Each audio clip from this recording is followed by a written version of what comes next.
Salut, moi c'est Anso. Aujourd'hui, on se retrouve pour discuter de ce bilan de cette première année de reprise de tricot.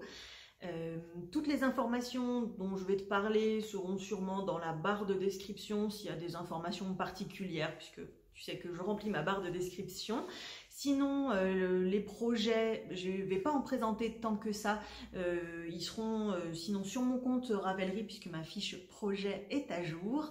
Avant de commencer, je tiens à te préciser que cette vidéo n'est absolument pas monétisée, donc si tu as de la publicité, c'est que c'est YouTube qui l'a mis tout seul. Je t'encourage à mettre un bloqueur de pub si tu ne l'as pas encore fait, si tu es incommodé par ce genre de choses. En tout cas, moi je ne mets aucune publicité, donc je ne pourrai malheureusement rien faire s'il y a beaucoup de publicité sur... J'espère que tu vas bien et c'est parti pour ce nouvel épisode. Alors aujourd'hui, je voulais parler de la reprise. Je vais essayer de moins triturer mes cheveux, mais je ne te garantis rien. C'est comme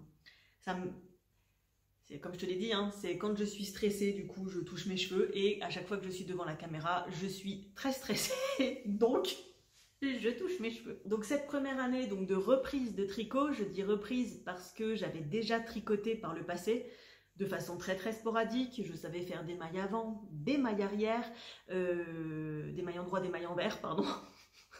Ben, ça commence bien ça. Et j'avais tricoté un bonnet il y a plusieurs années, mais voilà, rien de plus que ça. Cette année, je pense qu'on est sur une vraie découverte du monde du tricot et cette année a été ultra riche. Quand j'ai pris mes petites notes pour essayer de faire un fil conducteur pour avoir un épisode qui soit, on va dire, cohérent, ben je me suis rendu compte qu'il y avait masse de trucs qui s'étaient passés cette année, en fait, tout simplement. Donc j'ai pris des petites notes. Je pense que je vais mélanger qu'est-ce que j'ai fait, comment je l'ai vécu et qu'est-ce que je ferai plus tard. Enfin voilà, ça va être plus comme ça. Je vais essayer de faire des espèces d'espaces cohérents, mais je suis pas sûre d'y arriver. C'est la deuxième fois que je tourne cette vidéo et clairement la première fois je n'ai pas du tout réussi, donc je réessaye. Avant toute chose, donc dans cette vidéo je vais pas te montrer masse de projets terminés parce que j'aime pas du tout, enfin, pas du tout, mais je suis pas ultra fan des vidéos qui montrent tous les projets faits en une année. Ça me parle pas, donc je vais pas faire ça. Juste la première question que moi je m'étais posée, c'était quel a été ton tricot préféré de l'année? Et clairement, c'est celui-ci. Voilà, tu l'as déjà vu. Si tu l'as pas déjà vu, je te le montre. C'est mon châle céramique. Celui par qui tout a recommencé. C'est lui qui, quand je l'ai vu, je me suis dit il faut que je le tricote en fait, et c'est le premier truc que j'ai retricoté. Donc il y a un an, c'est ça que j'avais sur mes aiguilles. Il m'a fallu un mois et demi pour le faire. Je l'ai porté tout l'hiver. Les filles au tricoté, la première fois qu'elles m'ont vu arriver, je l'avais avec moi. J'ai mis longtemps à faire le grafting parce que ça me faisait très peur et j'avais jamais fait de grafting. Et quand tu vois le travail derrière le jacquard, etc., j'avais très peur de qu'est-ce qui allait se passer. Mais voilà, du coup, j'ai la chance, et je sais pas si c'est une malchance, mais que mon objet préféré de l'année et le tricot que j'ai préféré faire cette année, ça soit le tout premier que j'ai fait. Mais je pense que c'est ça aussi qui a nourri mon envie pour le reste de l'année, du coup, et qui m'a donné la confiance. Donc voilà, ça c'est voilà, donc le céramique de Audrey Borrego Yarn Flex, que j'ai adoré faire, que j'ai fait dans une deuxième fois, puisque je l'ai fait 2 fois cette année. J'en ai offert un à ma maman en rouge et gris, qui est vraiment magnifique, que j'avais pas envie de lui offrir du coup. Voilà, c'est de la Knitting for Olive, hyper agréable à travailler, et je pense que c'est ça aussi qui a nourri, voilà, comme je te disais, mon envie de continuer le tricot. Donc voilà pour mon objet préféré. J'ai hâte qu'il fasse un peu plus frais pour pouvoir le porter de nouveau, et je pense que cet hiver, je vais le porter tout l'hiver encore. Et je ne sais pas si un jour il sera détrôné, mais peut-être, on ne sait jamais. La deuxième chose par rapport au tricot cette année, je pense que d'une manière générale, si tu me suis, tu l'as vu, puisque dans les vidéos j'en ai parlé beaucoup ces derniers mois, c'est les chaussettes. Voilà, donc je commence à avoir mes petites boîtes de bas que je vais m'offrir du coup, voilà, que je vais m'offrir du coup en fin d'année, pas pour Noël je pense, pour la nouvelle année, et donc l'année prochaine je pourrai enfin porter ces fameuses chaussettes que je n'arrête pas de tricoter mais que je n'ai jamais portées, et là peut-être qu'il y aura une grosse déception, on ne sait pas. On ne sait pas. A priori, ça devrait le faire maintenant que j'ai trouvé la bonne taille d'aiguille, etc. Mais c'est un projet qui m'a pris beaucoup de temps. Je me suis rendu compte que j'adorais faire ça et que c'est bien pratique en fait, hein. Ça va vite, les chaussettes, etc. C'est technique, ça permet d'apprendre beaucoup de techniques et ça, sur le coup, c'est vraiment génial parce que apprendre des nouveaux trucs, la découverte, etc. C'est vraiment ce que j'aime. Et donc, pour apprendre des techniques, je pense qu'il n'y a rien de mieux que les chaussettes. Surtout une fois qu'on connaît sa bonne recette et après plusieurs semaines d'essai, je pense que je touche du doigt plus ou moins ce qui me va en termes de taille d'aiguille, ce que je préfère, en termes de méthode de tricotage, c'est ce que je préfère, en termes de taille qu'il me faut comme diamètre, ou quoi, quand, ce que je préfère, etc. Le talon, etc. Donc voilà, ça m'a pris un peu de temps. Pas tant que ça sur l'échelle d'une vie d'une tricoteuse, je dirais, mais bien plusieurs semaines, et je pense que maintenant je tiens le bon bout, ce qui va me permettre de pouvoir vraiment kiffer ma life, quoi. Voilà, en espérant que je pourrai porter ces chaussettes, tout simplement. Voilà, du coup ça c'est vraiment les ouvrages, si tu veux voir la liste des chaussettes que j'ai tricotées, donc elles sont, voilà, je viens de t'en montrer, il n'y en a pas tant que ça non plus, j'en ai encore 3 paires sur mes aiguilles là tout de suite. Donc il y en aura encore d'ici la fin de l'année. Comme je te disais, dans ma fiche Ravelry, tu as toutes les photos. Donc si ça t'intéresse, tu pourras voir les modèles dessus. Il y a des modèles gratuits, il y a des modèles payants. Je pense qu'on a fait le tour sur quels étaient mes tricots préférés du coup pour cette année. Si je reprends, qu'est-ce que m'a apporté cette année? Je pense qu'il y a 2 choses qui sortent vraiment du truc. La première, c'est que je ne pensais pas pouvoir maintenir une passion aussi longtemps et de façon aussi frénétique. Je tricote quasi tous les jours, voire plusieurs heures par jour. J'ai le temps qui me permet de faire ça. Voilà, j'ai un style de vie qui me permet de pouvoir faire ça. Et jamais dans ma vie, avant l'année dernière, j'aurais pensé que 1 an plus tard, je serais toujours à tricoter de façon aussi intensive 1 an plus tard. Ça n'est jamais arrivé. Je passe toujours, je me suis toujours définie comme très cyclique au niveau des passions et des arts créatifs que je faisais. Il y a le dessin, il y a la couture, il y a le crochet, il y a le tricot, enfin très peu de tricot, mais voilà. Et à chaque fois, ça tourne, voilà, selon un mode cyclique. Et là, ça fait 1 an que ça tourne pas. Je fais aussi d'autres trucs à côté, mais que ça reste. Et ça, c'est vraiment une première pour moi. Ça faisait très très longtemps que j'avais pas eu une passion dévorante pour un sujet de cet acabit. Et c'est hyper surprenant et hyper agréable. Et je pense que ça ferait vraiment partie des trucs que j'ai découvert cette année, parce que ça me permet d'aller plus profond dans mon apprentissage. C'est-à-dire que pour chacun des domaines, je sais que je rentre dans un nouveau domaine, je vais maîtriser les bases assez rapidement, mais je vais me lasser assez vite et donc du coup je vais passer au suivant. Et là j'ai vraiment cette impression je vais pouvoir aller gratter plus profondément, et c'est hyper intéressant et hyper chouette, et c'est une nouvelle sensation, donc c'est vraiment super chouette. Voilà, donc ça fait partie des gros trucs que j'ai vraiment adoré cette année, découvrir ça, que j'étais capable de durer plus longtemps sur une passion, et de découvrir le plaisir d'aller un peu plus en profondeur sur certains sujets, et d'avoir des expectatives aussi de trucs que j'aimerais, que je me garde exprès pour plus tard. Je crois que la seule fois où ça m'avait fait ça, c'était sur la lecture, parce que je suis une boulimique de livres, je lis, mais à une époque de ma vie, je me disais non, ça tu le lis pas tout de suite, tu as très envie, mais tu le garderas pour quand tu auras 30 ans, quand tu auras 40 ans, quand tu auras 50 ans. Et ça me fait ça avec le tricot maintenant. Et du coup, c'est super chouette. C'est super chouette. L'autre chose qui m'a marquée cette année, c'est la puissance du réseau communautaire du tricot. Ça, c'est vraiment... j'ai 2 passions dans la vie. J'ai le tricot et j'ai discuté avec les gens. Rencontrer des nouvelles personnes, découvrir des passions chez des nouvelles personnes. Cet aspect communautaire, il est hyper fort chez moi, et certains diront même que c'est un intérêt spécifique, mais du coup, je pense que ça a vraiment nourri ma pratique du tricot. Discuter avec d'autres, chercher des conseils, avoir des gens avec qui tu peux discuter de ça, quand le reste du monde part en fumée et en flammes, avoir ces bulles avec des tricopines, avoir ces bulles avec des gens, pouvoir discuter d'autres choses qui peut paraître peut-être superficielle ou futile, mais en tout cas qui te permet de soulager un peu cette ambiance du quotidien qui est un peu morose depuis quelques temps. Et ben ça fait énormément et c'est hyper nourrissant.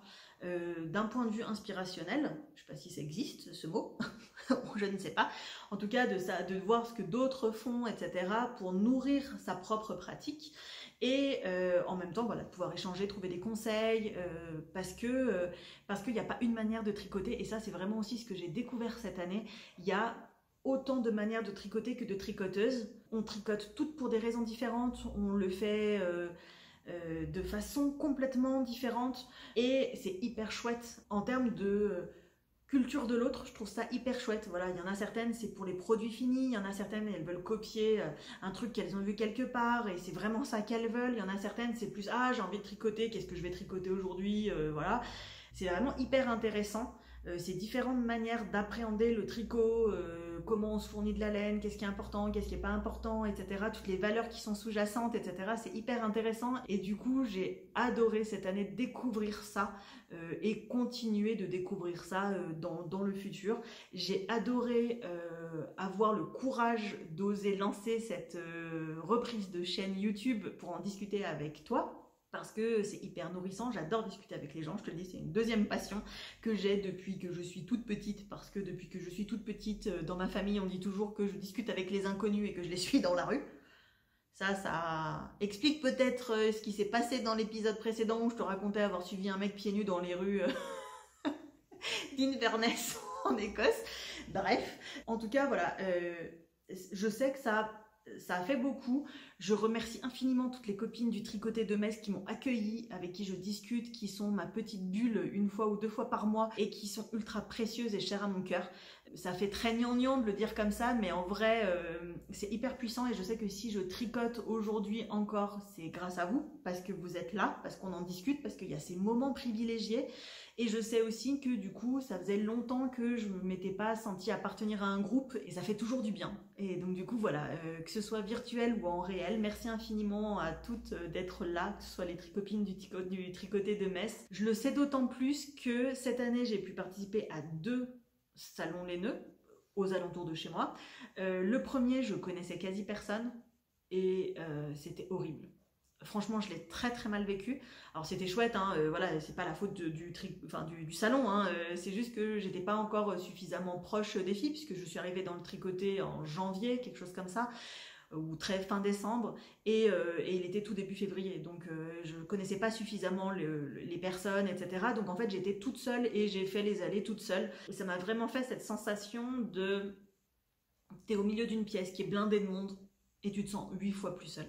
C'était vraiment pas agréable, mais vraiment pas agréable. Et le deuxième salon que j'ai fait, du coup, bah, j'étais déjà un peu plus intégrée dans le groupe et on l'a fait entre copines, ce salon, où, du coup, je reconnaissais des gens, je discutais avec d'autres, etc. Et là, ça n'a rien à voir, c'était hyper chouette, hyper ressourçant. J'ai passé un super bon moment et ça fait toute la différence. Voilà, si tu as l'occasion de t'inscrire dans une communauté virtuelle ou réelle, physique, fais-le. Je t'encourage à le faire, même si tu es timide, parce que ça apporte beaucoup et je pense que, après, si tu préfères être tout le temps toute seule, reste tout le temps toute seule. Voilà, mais ça apporte une autre dimension au tricot qui est hyper chouette. Et voilà, et je le vis autant de manière virtuelle parce que je suis sur plusieurs salons Discord, dans plusieurs discussions sur Instagram, etc. Que en physique. Vraiment, moi je fais pas vraiment de différence entre les deux. Je sais que pour certaines personnes il y a une grosse différence, mais voilà, en tout cas je sais que ça m'a aidé beaucoup cette année. Voilà, je vis à la campagne, c'est pas ma région native. Du coup, j'ai pas, enfin moi mon cercle d'amis proches du lycée, du collège, bon déjà je les vois plus, mais de la fac en tout cas et des premiers jobs que j'ai eu, elle est à Lyon et du coup là j'ai l'impression de m'ancrer dans mon territoire et c'est hyper chouette. Voilà, ça c'est grâce au tricot et grâce aux filles, donc merci les filles. Qu'est-ce que j'ai fait d'autre par rapport à la communauté cette année, puisque du coup j'ai pris mes petites notes. Les cales, on en parle de cette sorcellerie. J'ai adoré ce côté où ça rythmait toute l'année. Alors du coup voilà, c'était une première année, plein de découvertes dans tous les sens. Je pense que du coup l'année prochaine je saurai que maintenant voilà, il y a des cales cycliques qui reviennent chaque année, etc. Donc du coup pour s'organiser c'est un peu plus facile. Puis quand tu sais que tu vas faire ça à telle période, bah, du coup ça permet de t'organiser dans ton planning tricot, puisque là je pense que les cales ont largement contribué au fait que je suis passée de mono en cours à multi en cours. Clairement, c'est sûr. Tout abandonner pour commencer un nouveau truc dans le cadre d'un cal, etc. Enfin, clairement, les cales, ils sont pour beaucoup. Et ma capacité à ne pas résister y est aussi pour beaucoup. Mais voilà, c'était hyper chouette. Ça permet de rencontrer plein de tricoteuses, soit autour d'un même projet, soit autour d'une thématique. Et donc de voir les différentes... comment est-ce qu'on entend une thématique. Et c'est hyper inspirant. C'est vraiment super, super chouette. Donc voilà, si tu t'ennuies un peu dans ta pratique, si tu as envie de rencontrer d'autres gens, voilà, faire des cales, c'est tout de suite... bah, tu te retrouves tout de suite embarqué avec d'autres personnes, etc. Pour pouvoir échanger, c'est plus facile pour commencer à discuter avec des gens. Et donc j'ai noté que j'en avais fait 8, mais dans la réalité, je pense que j'en ai fait beaucoup plus que ça.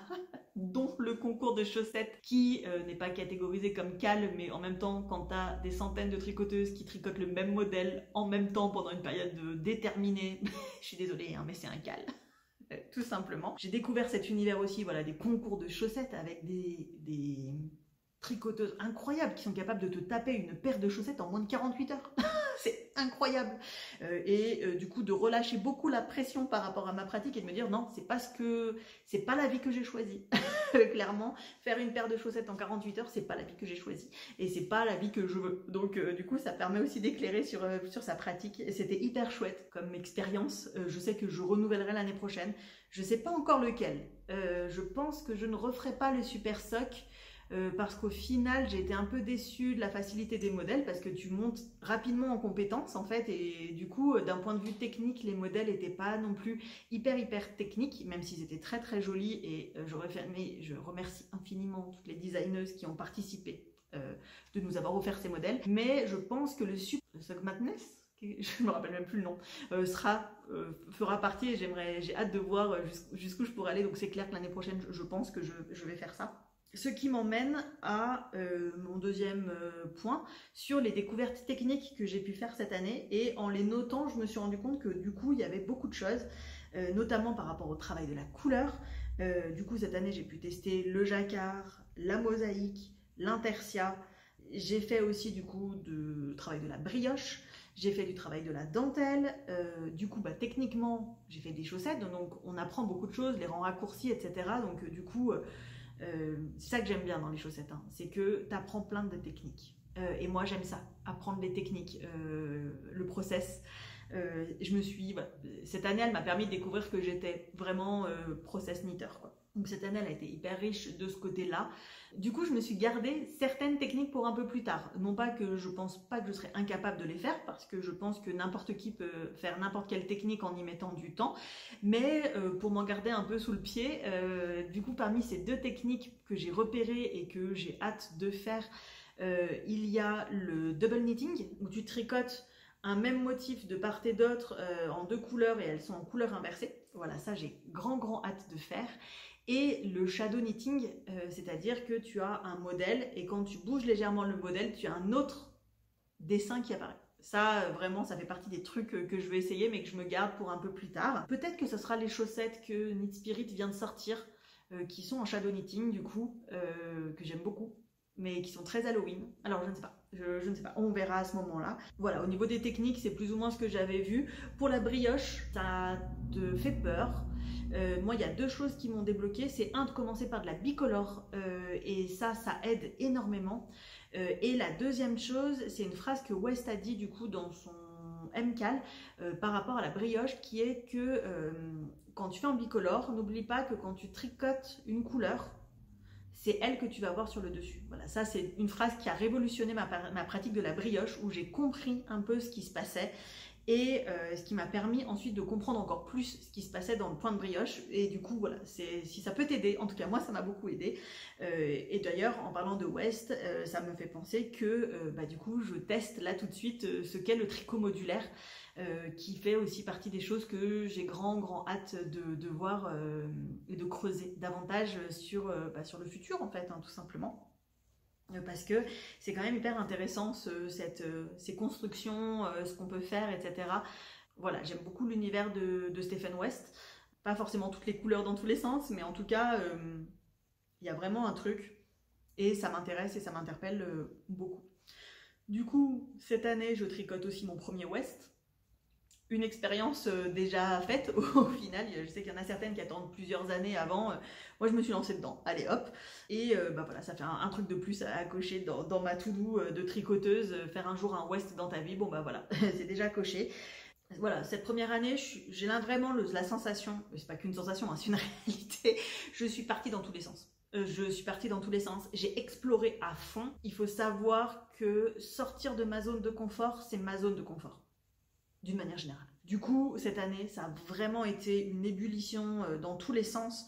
Ça m'emmène au troisième point, je ne sais pas s'il y en aura d'autres, sur les travers du monde du tricot, que j'ai pu commencer à identifier des choses que je regrette ou que je n'aurais pas fait ou que j'aurais fait mais différemment. Mais je pense qu'il fallait quand même que j'en passe par là. C'est pas des points négatifs, hein. C'est absolument pas des points négatifs.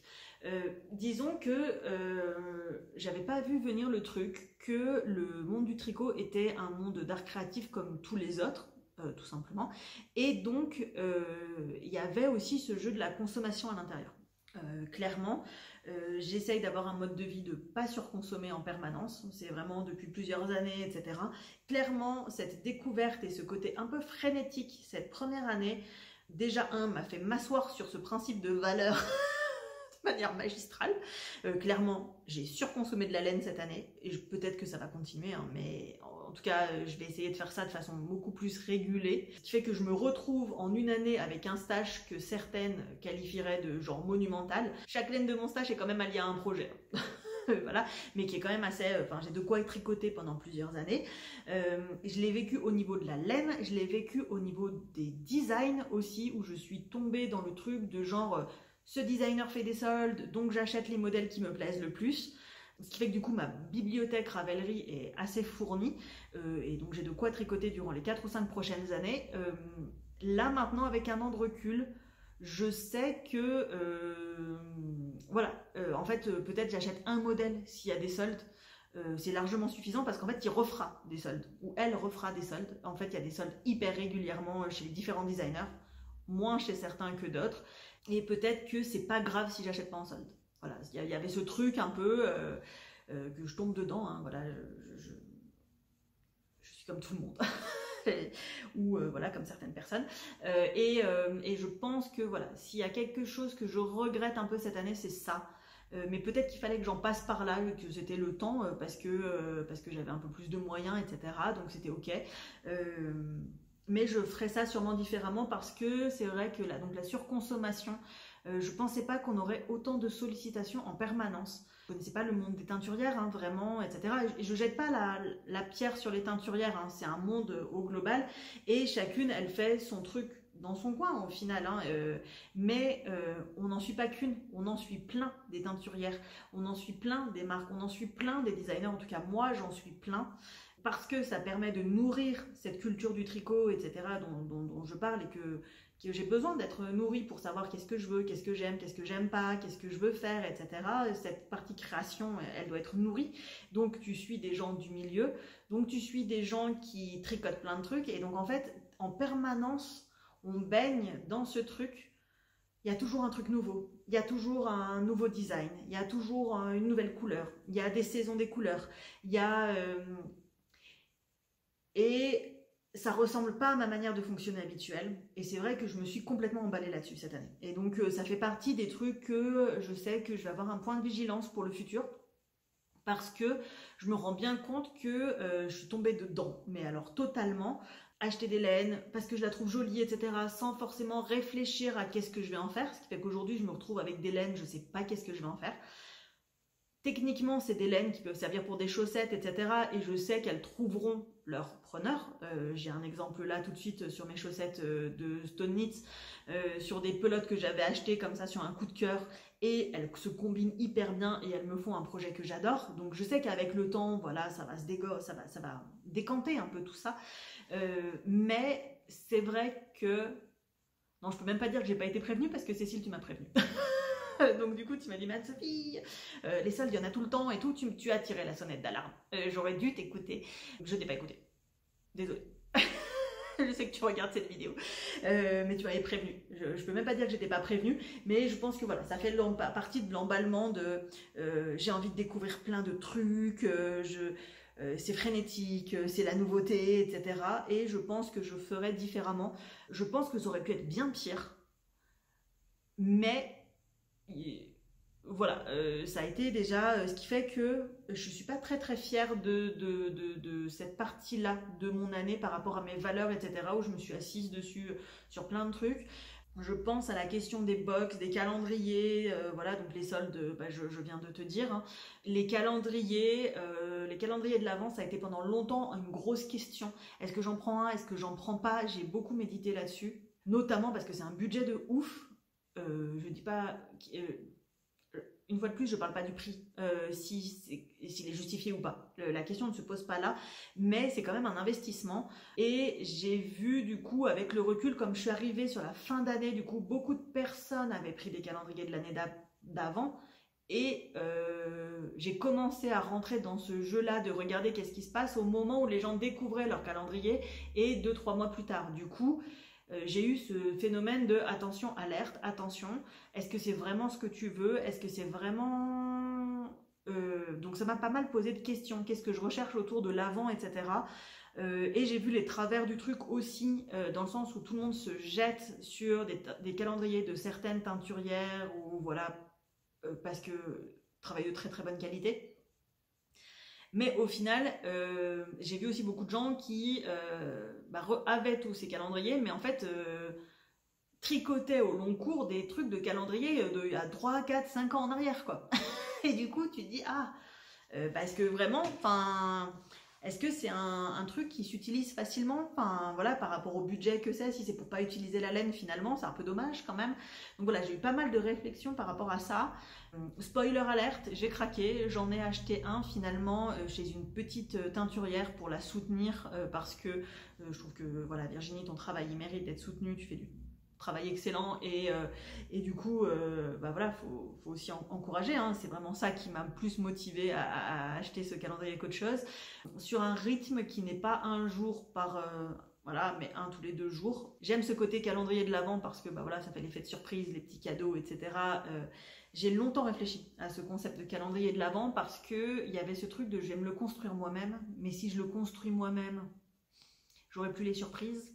Du coup, t'enlèves la moitié du truc en fait, puisque c'est vraiment ça qui est intéressant dans le calendrier de l'Avent. Ça continue de maturer. Du coup, j'avais acheté une box à la base en me disant que voilà, ça me ferait un petit cadeau et que ce serait, voilà, un écheveau plus un mini, c'est plus facilement utilisable quand même d'une manière générale. Donc, je prenais pas trop de risques. Là, je sais que j'ai craqué sur une autre box qui va bientôt être expédiée, hein, puisque du coup, j'ai vu que Ars Natura avait envoyé... commencer les envois, donc c'est la box d'Halloween. Mais celle-ci, voilà, je l'ai achetée, j'étais déjà plus consciente que quand j'ai acheté la box de Noël. Ça faisait déjà plusieurs mois que je réfléchissais, que je voulais une box pour Halloween, machin, etc. Qu'une box, ça me ferait vraiment très plaisir. Et du coup, voilà, elle correspondait à ce que je cherchais, elle correspondait au prix que je voulais ou que je pouvais y mettre, et elle arrive quelques jours avant mon anniversaire. Donc clairement, ça faisait vraiment, tout était combiné pour ça. Est-ce que l'année prochaine, je rachèterai des box? Je sais pas. Je sais pas, là je vais voir. Mais en tout cas, voilà, ma question de l'achat de laine a été grandement questionnée cette année. Y a les teinturières qui font des clubs, il y a tout ce truc-là. Je me rends compte, voilà, j'ai acquis. Maintenant, il faut que j'utilise. Et il y a un peu ce truc, pas de no-buy, mais de dire que voilà, tant que j'aurai pas tapé dans le stock, je suis pas vraiment sûre d'avoir envie, à moins d'un énorme coup de cœur. Et à chaque fois de me dire, ok, c'est une laine, mais que je pourrais utiliser dans tel et tel projet, tel et tel truc, tu vois. Voilà, en tout cas, c'est ça, vraiment, je pense, le travail à faire sur les prochaines années que j'ai déjà en ligne de mire, hein, tout simplement. Ça, et une autre question par rapport à la production. Je t'en ai déjà parlé, et je pense que ça aussi, c'est un des gros points qui me parle cette année, c'est la question de la production. Du coup, le filage et la découverte du filage en Écosse m'a permis déjà de prendre un pas de recul et de me dire, ok, je peux ne pas tricoter tout le temps. Je peux aussi faire du filage, donc ça prend plus de temps, ça apporte autre chose, notamment en découverte de la fibre, en découverte du fil, comment ça fonctionne, c'est hyper intéressant, c'est un autre aspect de la vie du tricot, mais moi ça me parle, hein, tous ces petits détails techniques, etc. Donc pourquoi tel fil il marche mieux qu'un autre pour tel ou tel projet, etc. Je trouve ça hyper intéressant, comment est fait la fibre, qu'est-ce qui se passe, etc. C'est vraiment très au-delà du tricot, mais enfin moi ce qui me parle. Et donc du coup voilà, le filage va me permettre de pouvoir diminuer cette productivité d'ouvrage que je vais faire, et en même temps ça nourrit une autre chose où je pense que donc cette année, normalement tu le sais si tu as vu les précédentes vidéos, mais si tu le sais pas encore, je fais mon premier design à moi-même. C'est une paire de chaussettes, ce sont des chaussettes tartan, et du coup le design aussi, tout ce travail autour du design, de comment ça fonctionne, de ça marche, ça marche pas, essais, erreurs qui font revenir en arrière, etc. Ça prend beaucoup de temps, beaucoup de temps, et ça va me permettre aussi du coup de diminuer ma quantité de tricot terminé. C'est hyper frustrant parce que bah, t'avances pas et des fois t'as juste envie d'avancer, mais ça permet de ralentir la cadence. Et je pense que c'est exactement ce dont j'ai besoin aussi. Donc, j'en déduis que sur les prochaines années, les prochains mois, il y aura du design, c'est sûr, à ma modeste échelle. Pour moi, si d'autres personnes, ça leur fait envie de tricoter des trucs que j'ai fait, ça sera avec un immense plaisir. Mais en tout cas pour moi, et ralentir ma cadence de tricot, j'ai la piste de la partie filage. Clairement, je vois un gros warning sur la partie teinture, mais ça va, je vais tomber dedans un moment ou un autre, voilà. Et je pense que c'est peut-être en embrassant tout ça que je vais réussir à réguler, ces achats de laine, et cette frénésie d'achat de laine, et aussi cette frénésie de tricot et de production de tricot pour aller vers quelque chose qui correspond vraiment plus à mes valeurs, hein, parce que de base, je suis quelqu'un qui ne consomme pas beaucoup, en fait. Je fais toujours, enfin voilà, quand je veux acheter un nouveau truc, je me questionne pendant 6 mois, 8 mois, et si au bout de 8 mois, j'ai toujours envie de ce truc, à ce moment-là, j'achète. On fait hyper gaffe d'une manière générale, et d'ailleurs, ça rejoint un autre point en termes de valeur qui me questionne beaucoup, hein, depuis que je fais du tricot, c'est la question de l'achat de laine. Parce qu'ici, voilà, alors, juste, j'ai pas précisé, ce pull-là, c'est pas moi qui l'ai tricoté, hein. C'est un vieux pull que j'ai acheté en seconde main, etc. Mais voilà, tu vois, ça fait vraiment partie des trucs où genre la seconde main, faire attention à ce que j'achète, ne pas être dans la surproduction, ne pas être dans la surconsommation, etc. Ça fait vraiment partie des choses qui me questionnent beaucoup. Et du coup, l'univers du tricot vient un peu percuter tout ça, et donc comment deal avec ça, quoi. Qu'est-ce que tu fais de tout ça? Donc voilà, ça va être vraiment, je pense, les prochains chantiers. Va y avoir du tricot, hein, ça va continuer bien sûr, parce que j'ai une liste, bah, voilà, j'ai une to-do qui est grande comme as, bien sûr, mais je pense que voilà, il va y avoir beaucoup de questions autour de ça. Comment j'arrive à combiner ma pratique qui va être moins, j'allais dire délurée, mais c'est peut-être pas forcément le mot, mais un peu plus réfléchie avec mes valeurs, pour pas que j'ai besoin de m'asseoir sur l'un pour faire l'autre et vice versa. Tu vois, voilà, je pense que c'est ça qui va vraiment se passer dans les prochains mois, même si je vais continuer à tricoter, mais il y aura peut-être beaucoup moins d'objets finis, sachant que là, dans les tout prochains mois, concrètement, là tout de suite, déjà il y a terminé les encours. Une bonne partie des encours que j'ai commencé, ça c'est sûr. Voilà. Il y a les notions du coup à venir de garde-robe, parce que voilà, tu tricotes des vêtements donc pour t'habiller, et de réfléchir des garde-robes, etc. C'est vraiment des questions qui me parlent depuis plusieurs temps, y compris dans la couture. J'ai un besoin de fringues et de renouveler mes fringues, j'ai grossi, j'ai des tailles qui varient, comme je te le disais, j'achète pas beaucoup de vêtements, de choses d'une manière générale, et donc forcément il y a cette question de la garde-robe capsule qui revient souvent. Comment intégrer ça? le tricot là-dedans, connaître mes couleurs, savoir mes choix, etc. Puisque la mode, c'est vraiment pas ce que je suis, ce que j'aime, ce qui me parle en premier, etc. J'ai des goûts très hasardeux en choix de couleurs.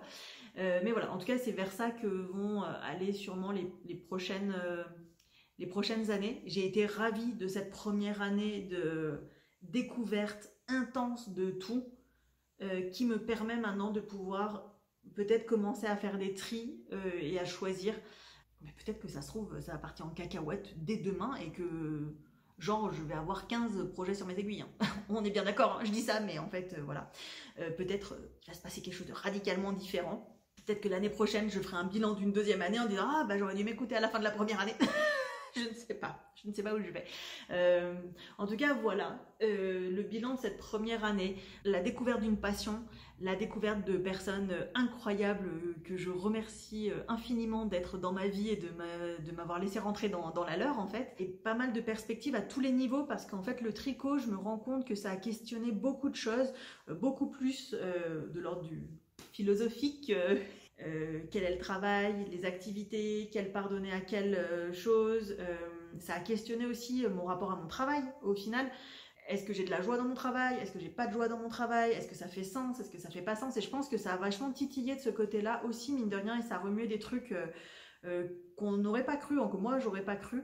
Même si au tout départ de cette pratique, il y a eu un peu un effet bouée de sauvetage parce que c'est la seule chose qui m'a permis de rester vraiment connectée au monde réel dans une période assez trouble, voilà, compter mes mailles, etc. C'est vraiment la chose qui m'a permis de pouvoir continuer à garder une structure et de pas sombrer dans la dépression ou des choses comme ça. Hein.